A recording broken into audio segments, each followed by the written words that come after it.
এরপরে যখন গণভোটের ব্যাপারে ঐক্যমত হয় তখন তারা আবার বলছে গণভোট দিতে হবে নির্বাচনের দিনে। আপনারা কি মামার বাড়ি আবদার পাইছেন? আমরা পরিষ্কার করে বলতে চাই, যে কোনো ষড়যন্ত্রকে রুখে দিয়ে আমরা জনগণের দাবি আদায় করবো ইনশাআল্লাহ। আসসালামু আলাইকুম ওয়া রাহমাতুল্লাহি ওয়া বারাকাতুহু। সংগ্রামী ভাই এবং বন্ধুগণ, দীর্ঘ 15 বছরের জুলুম নির্যাতনকে ছাত্র জনতা যখন রুখে দেয়, নিজেদের বুকে তাজা রক্ত ঢেলে দিয়ে সর্বোচ্চ ত্যাগ কোরবানি জীবন দিয়ে শাহাদাত বরণ করে ওই ফ্যাসিস্ট হাসিনাকে যখন পালাতে বাধ্য করে, তখন বাংলাদেশের মানুষের মধ্যে একটা দাবি ছিল, আমরা দেশে পরিবর্তন চাই, আমরা নতুন বাংলাদেশ চাই। কিন্তু আমরা 7 তারিখে দেখলাম একটি দল, যখন দেশে তখনও কোনো গভর্নমেন্ট নাই, সেই সময়ে তারা বলল 3 মাসের মধ্যে আমরা নির্বাচন চাই। প্রিয় ভাইয়েরা, আমাদের প্রশ্ন, তারা কার কাছে নির্বাচন চাইলেন? তখন কে ছিল ক্ষমতায়? তখন তো ইউনূস সাহেব ক্ষমতায় বসেন নাই, 8 তারিখে উনি বসেছেন।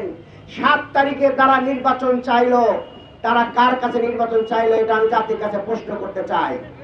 সংগ্রামী ভাই এবং বন্ধুগণ, এরপরে জাতির যখন সবাই সম্মিলিতভাবে একটি পরিবর্তন সংস্কারের জন্য কাজ শুরু করে, তখন এই দল পদে পদে বাধা সৃষ্টি করে।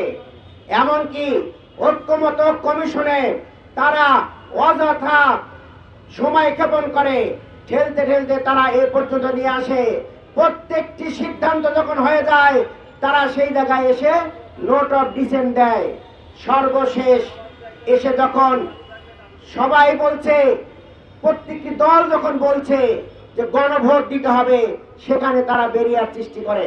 প্রিয় ভাই এবং বন্ধুগণ, এরপরে যখন গণভোটের ব্যাপারে ঐক্যমত হয় তখন তারা আবার বলছে গণভোট দিতে হবে নির্বাচনের দিনে। আপনারা কি মামার বাড়ি আবদার পাইছেন? প্রিয় ভাই এবং বন্ধুগণ, জনগণ এদেরকে চিনে নিয়েছে, যারা ইতিমধ্যেই ওই ফ্যাসিবাদী কায়দায় জুলুম নির্যাতন, চাঁদাবাজি এবং পাথর দিয়ে মানুষ খুন করছে, তাদেরকে মানুষ চিনে ফেলেছে। এখন আর তাদের মুখের সেই চুনকালি তারা আর ঢাকতে পারছে না, যে কারণে অযথা টাল বাহানা করে এই গণভোটকে প্রশ্নবিদ্ধ করার জন্য নির্বাচনের দিনে নিয়ে গিয়েছে। আমরা পরিষ্কার করে বলতে চাই, যে কোনো ষড়যন্ত্রকে রুখে দিয়ে আমরা জনগণের দাবি আদায় করবো ইনশাআল্লাহ। আসুন 5 দফার ভিত্তিতে গণ আন্দোলন গড়ে তুলে আমাদের দাবি আদায় করে স্বচ্ছ নিরপেক্ষ ভোট যেন আমরা আদায় করতে পারি, জনগণকে সাথে নিয়ে সেই আন্দোলনে আমরা অগ্রণী ভূমিকা পালন করব। সবাইকে সেই উদাত্ত আহ্বান জানিয়ে আমার বক্তব্য এখানে শেষ করছি। আল্লাহ হাফেজ। বাংলাদেশ জিন্দাবাদ। বাংলাদেশ জামাত ইসলামী জিন্দাবাদ।